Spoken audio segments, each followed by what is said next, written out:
और अकेले कांग्रेस में आप हैं जो सनातन का उद्घोष कर रहे हैं। और इतना ज़रूर है कि कांग्रेस पार्टी में मैं इकलौता राम कथावाचक हूँ। ऐसा नहीं है कि सभी हम सनातनी हैं और सभी कांग्रेसी राम जी को मानने वाले हैं। बीजेपी तो कहती है कि राम की कृपा उन पर ही हुई है, कांग्रेस पर इसलिए कृपा नहीं हुई है क्योंकि उन्होंने निमंत्रण ठुकरा दिया है। ये नीरज शर्मा पे ही कृपा थी कि ये जिस संकल्प को लेके कपड़े पहने थे, मनोहर लाल खट्टर जी को एक दिन के अंदर जाना पड़ा। मुख्यमंत्री को आपने एक श्राप दिया है, एक ब्राह्मण एमएलए ने श्राप दे दिया और उनकी मुख्यमंत्री कुर्सी चली गई। आज बीजेपी हरियाणा के गांवों में घुस नहीं सकती। भाजपा के खिलाफ बहुत ज़्यादा माहौल है। अब करनाल में आप मक्खन क्यों निकालना चाहते हो? और करनाल की धरती की सेवा हो सकता है मेरे भाग्य में लिखी हो, किसको मालूम था खट्टर ने इस्तीफा देना है। बीजेपी तो कहती है कांग्रेस मुक्त जो है वो भारत करना है, क्या कहेंगे आप इसको लेकर? और क्या हमारे गीत गाएगा? नमस्कार, मैं हूं नरेश वत्स। अवध में राम आए हैं। लोकसभा 2024 में ये एक चुनावी चर्चा है, लेकिन कांग्रेस के फरीदाबाद से विधायक नीरज शर्मा के राम लगातार उनके साथ चल रहे हैं। शब्दों से नहीं बल्कि अपनी वेशभूषा से भी वो जय श्री राम का उद्घोष कर रहे हैं। कांग्रेस के मुख्यालय में है, टिकट के दावेदार हैं। राम के आगे तो अर्जी लगाई होगी, लेकिन कांग्रेस आला कमान उनकी अर्जी को कितना मानेगा, इस पर बात करते हैं। नीरज जी, सबसे पहले तो मैं ये जानना चाहता हूँ कि पहले नेता अपने शब्दों से ही अपना संदेश देता था जनता के बीच, लेकिन आप एक ऐसे एमएलए हैं जो कि अपनी वेशभूषा से भी संदेश दे रहे हैं। आपको देखते हैं नेता की बजाय आपका एक साधु का स्वभाव आ रहा है, और अकेले कांग्रेस में आप हैं जो सनातन का उद्घोष कर रहे हैं। ऐसा नहीं है कि कांग्रेस में मैं अकेला हूँ, सनातनी हर कोई है। और इतना ज़रूर है कि कांग्रेस पार्टी में मैं इकलौता राम कथावाचक हूँ कि विधायक के साथ साथ ऐसी प्रभु की कृपा रही मेरे ऊपर। और आपने भी अपनी बात चौपाई से शुरू करी थी कि जापे कृपा राम की होई तापे कृपा करे हर कोई, कि प्रभु राम जी की मेरे पे ऐसी कृपा रही कि एमएलए बनने के बाद मुझे इस योग्य समझा, माँ सरस्वती का साथ रहा और मैं राम कथा करने लगा। और ऐसा नहीं है कि सभी हम सनातनी हैं और सभी कांग्रेसी राम जी को मानने वाले हैं। लेकिन सनातनी तो एक बड़ा मुद्दा हो गया है। बीजेपी तो कहती है कि राम की कृपा उन पर ही हुई है, कांग्रेस पर इसलिए कृपा नहीं हुई है क्योंकि उन्होंने निमंत्रण ठुकरा दिया है। देखिए, बीजेपी क्या कहती है मैं इस पे ध्यान नहीं रखता। मैं तो खुद रामलला जी के दर्शन करके आया, और इससे पहले जब मेरा नंगे पैर संकल्प था 54 दिन का इस भ्रष्ट भाजपा सरकार के भ्रष्टाचार के खिलाफ, तब भी मैंने जूते कपड़े अयोध्या में धारण करे। और दूसरा, कृपा की जहाँ तक बात है, ये नीरज शर्मा पे ही कृपा थी कि ये जिस संकल्प को लेके कपड़े पहने थे, मनोहर लाल खट्टर जी को एक दिन के अंदर जाना पड़ा। और मैंने भरे हाउस में कहा था कि मुख्यमंत्री जी आप सीट पे नहीं रहेंगे, ये ब्राह्मण का संकल्प है, ब्राह्मणों ने अच्छे अच्छों के राज बदल दिए। ये ऑन रिकॉर्ड मेरा विधानसभा में कथन है जो रिकॉर्डेड है। मैं रहूं ना रहूं वो हमेशा सदैव रहेगा। तो प्रभु राम जी की कृपा भाई, बाकी का तो पता नहीं। मैंने तो जो भी राम जी को लेके संकल्प रखे हैं मेरे अभी तक पूरे हुए हैं। तो क्या आप ये कहना चाहते हैं नीरज जी के मुख्यमंत्री को आपने एक श्राप दिया है, एक ब्राह्मण एमएलए ने श्राप दे दिया और उनकी मुख्यमंत्री कुर्सी चली गई? हमारी रामायण में लिखा है, जाकी रही भावना जैसी प्रभु मुहूर्त तिन देखी जैसी। अब मैं श्राप शब्द तो नहीं कहूँगा, मेरा तो संकल्प था। मेरा संकल्प हो सकता है उन्हें श्राप के रूप में लगा हो। कांग्रेस अभी तक लोकसभा के उम्मीदवारों की जो नाम है वो तय नहीं कर रही है, कशमकश चल रही है, मंथन चल रहा है। आप भी दावेदार हैं, आपका भी नाम चल रहा है करनाल लोकसभा क्षेत्र से। हाँ, मैं भी चाह रहा हूँ कि पार्टी मुझे करनाल लोकसभा से उम्मीदवार के रूप में बनाए।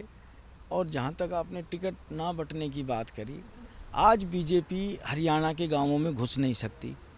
भाजपा के खिलाफ बहुत ज़्यादा माहौल है, और स्वाभाविक बात है कि जब इतना माइनस माहौल हो तो भैया टिकटार्थी या टिकट चाहने वालों की लाइन भी लंबी लग जाती है। सारे ही अपने परिवार के लोग हैं जो टिकट चाह रहे हैं, और सबका हक है टिकट चाहना, मिलेगी तो एक को। तो इसलिए पार्टी वो कहते हैं ना कि जितना दही में रगड़े मारोगे उतना बढ़िया मक्खन निकलेगा। तो जो भी कैंडिडेट हमारे निकलेंगे वो मक्खन रूपी निकलेंगे और हम सबको स्वीकार होंगे। नहीं तो फरीदाबाद में तो मक्खन आपका निकल रहा है, जनता ने आपको एमएलए बनाया है, आपके पिताजी को भी एमएलए बनाया, मंत्री बनाया। अब करनाल में आप मक्खन क्यों निकालना चाहते हो? करनाल की धरती पे वहाँ की धरती पुकार रही है। ये ऊपर वाला संयोग बनाता है, इंसान संयोग नहीं बनाता। कारण जब 26 जनवरी को पुलिस ने मेरे साथ बदतमीजी की, फरीदाबाद में भी बंद कर सकती थी, पानीपत में ही क्यों बंद किया? क्योंकि वहाँ की धरती पुकार रही थी। और करनाल की धरती की सेवा हो सकता है मेरे भाग्य में लिखी हो। किसको मालूम था खट्टर ने इस्तीफा देना है? इस्तीफा हो गया, उसके बाद से मेरा मन है और मुझे विश्वास है पार्टी मेरी बात सुनेगी और मुझे प्रत्याशी के तौर पे करनाल टिकट देगी। तो कांग्रेस में जो है आप मनोहर लाल खट्टर को चुनौती देंगे करनाल में, क्योंकि वो तो लोकसभा के लिए अब चुनाव लड़ रहे हैं। बिल्कुल बिल्कुल, मुझे उन्हीं के सामने चुनाव लड़ना है। तो क्या यूएसपी क्या रहेगा आपको करनाल को समझना? आप कितना बड़ा मुश्किल है? क्या हुड्डा जी ने जो कहा है कि उप मुख्यमंत्री ब्राह्मण होगा, तो आप हुड्डा जी की बात को रख रहे हैं? देखिए, वो विधानसभा चुनाव जब आएंगे जबकि जब बात है, फिलहाल लोकसभा चुनाव है। और उसके अंदर जहाँ तक आपने यूएसपी कही, यूएसपी तो मैं चाहूँगा आप खट्टर जी से पूछ लो एक बार कि नीरज शर्मा आएगा तो क्या आनंद आएगा चुनाव में। वो अपने आप ही बता देंगे, मेरे कहने की ज़रूरत नहीं। यूएसपी तो मैं चुनावी जंग में बताऊँगा मेरी क्या है और क्या नहीं। नहीं तो आप कुछ कहना चाहेंगे खट्टर साहब को? उनको कुछ चुनौती देना चाहेंगे आप? जब मैं चुनाव लड़ूंगा तो सब बात बताऊँगा, बेचिंत रहिए। अच्छा, एक आखिरी सवाल मैं जानता हूँ कि कांग्रेस में एक बात हो रही है कि एक ग्रुपिज्म की भी बात हो रही है, क्योंकि सब वरिष्ठ नेता हैं, हर किसी का दाव है। ये कितना चुनाव पर असर डाल रहा है? इस तरह की चर्चा लगातार विपक्ष नैरेटिव बना रहा है कि ऐसा विपक्ष और क्या हमारे गीत गाएगा? हमें विपक्ष से क्या उम्मीद करनी है कि वो कहेगा कांग्रेस पार्टी जिंदाबाद? जहाँ तक आपने ग्रुपबाजी की बात करी, मुझे एक आदमी ऐसा बता दो जो हाथ के पंजे से बाहर हो। हाथ के पंजे के नीचे हम सब एक हैं। ये हाथ का पंजा हमारा माई बाप है, ये हाथ का पंजा हमारा सिरमौर है। इसकी रक्षा करना, इसको विजयी बना के लाना हम सबका परम धर्म है, परम कर्तव्य है। इससे बाहर कोई एक भी नेता हो तो मुझे उसका नाम जरूर बता देना। वैसे एक आखिरी सवाल, बीजेपी तो कहती है कांग्रेस मुक्त जो है वो भारत करना है, क्या कहेंगे आप इसको लेकर? देखिए, बीजेपी की पहली बात तो कथनी करनी में बड़ा फर्क है। और हमारे शास्त्र कहते हैं मनस्सेकम वचनस्सेकम कर्मण्येकम महात्मा नाम, मनस संन्याद वचन संन्याद कर्मण्यन्याद दुरात्मा नाम।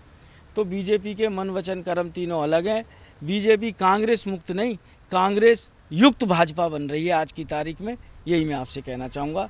जय हिंद, जय भारत, राम राम जी। राम राम। तो ये थे नीरज शर्मा जी, जो कि कह रहे थे कि वो जय श्री राम का उद्घोष करते हुए अपनी राजनीतिक यात्रा को बढ़ाएंगे। करनाल से टिकट मांग रहे हैं, लेकिन टिकट मिलेगा नहीं मिलेगा वो तय होगा, लेकिन कोशिश हो रही है कि वो टिकट प्राप्त करें। तो आज के लिए बस इतना ही। आप बने रहें ब्रॉडकास्ट मंत्रा के साथ। और अकेले कांग्रेस में आप हैं जो सनातन का उद्घोष कर रहे हैं। और इतना ज़रूर है कि कांग्रेस पार्टी में मैं इकलौता राम कथावाचक हूँ। ऐसा नहीं है कि सभी हम सनातनी हैं और सभी कांग्रेसी राम जी को मानने वाले हैं। बीजेपी तो कहती है कि राम की कृपा उन पर ही हुई है, कांग्रेस पर इसलिए कृपा नहीं हुई है क्योंकि उन्होंने निमंत्रण ठुकरा दिया है। ये नीरज शर्मा पे ही कृपा थी कि ये जिस संकल्प को लेके कपड़े पहने थे, मनोहर लाल खट्टर जी को एक दिन के अंदर जाना पड़ा। मुख्यमंत्री को आपने एक श्राप दिया है, एक ब्राह्मण एमएलए ने श्राप दे दिया और उनकी मुख्यमंत्री की कुर्सी चली गई।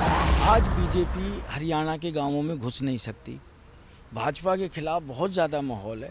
अब करनाल में आप मक्खन क्यों निकालना चाहते हो? और करनाल की धरती की सेवा हो सकता है मेरे भाग्य में लिखी हो।